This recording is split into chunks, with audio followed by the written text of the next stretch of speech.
This is a law of talit, and tefillin in the morning. Everyone is supposed to put them on. Every Jewish male over the age of 13. If you're Ashkenaz, they do not put on talit, but I am Sephardi, so I put on talit in the morning. Now, one of the laws is that when you open the bag, you have to touch the talit and not the tefillin, because if you touch the tefillin first, then you have to put on the tefillin first. So what I do every day is I make sure that when I reach into the bag, the first thing I touch is the talit. So I pull it out, and I take it out.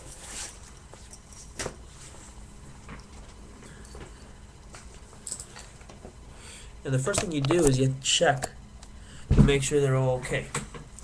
So I'm going to check it, as so. And always make sure that the fringes are not intertwined, and then nothing's wrong, so you just check them real quick. Now, okay, they look fine. Now, the whole idea of talit comes from the mitzvah that says you must have a garment with 4 fringes. Okay, many people who in other reformed or conservative, they don't have real talits because they don't go from the front to back. The fringes must go front to back. Instead, they have it like a scarf. That's not a real talit, and you do not fulfill the mitzvah if you have a talit like that. So, if you have anyone who you know who is disobeying the mitzvah, tell them to go to a credible Judaica store and buy a real talit that has 4 sides in a square-like fashion. That's halachically allowed, and that you would be allowed to complete the mitzvah. So, let me get my siddur.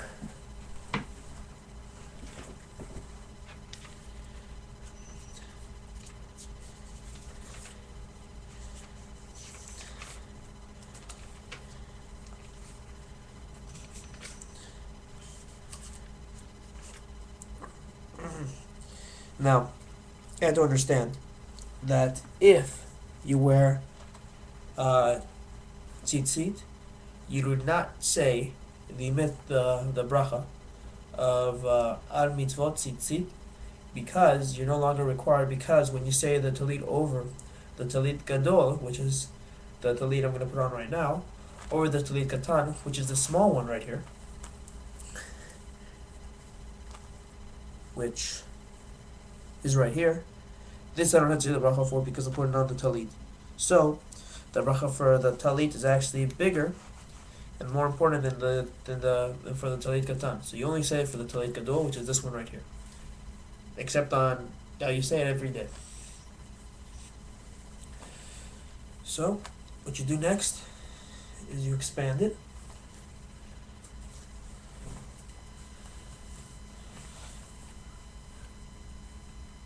Okay? And then you say the bracha, which is Baruch atah Adonai Eloheinu melech haolam asher kiddushanu mitzvotav v'tzivanu lechitiaev tef v'tzitzit. Over.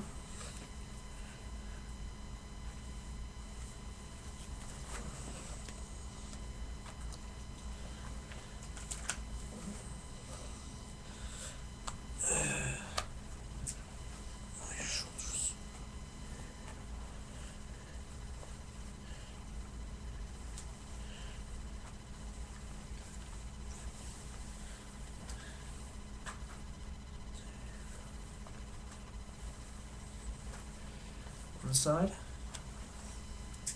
and 2 sides.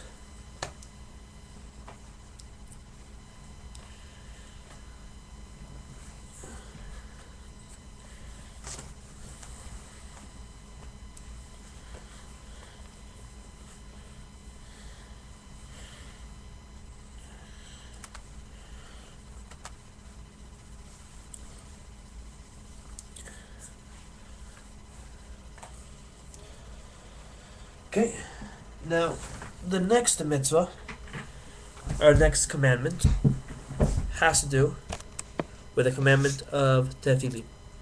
Now this comes from the commandment that says you must place it on your arm, ad yadecha, and between your eyes, bein einecha.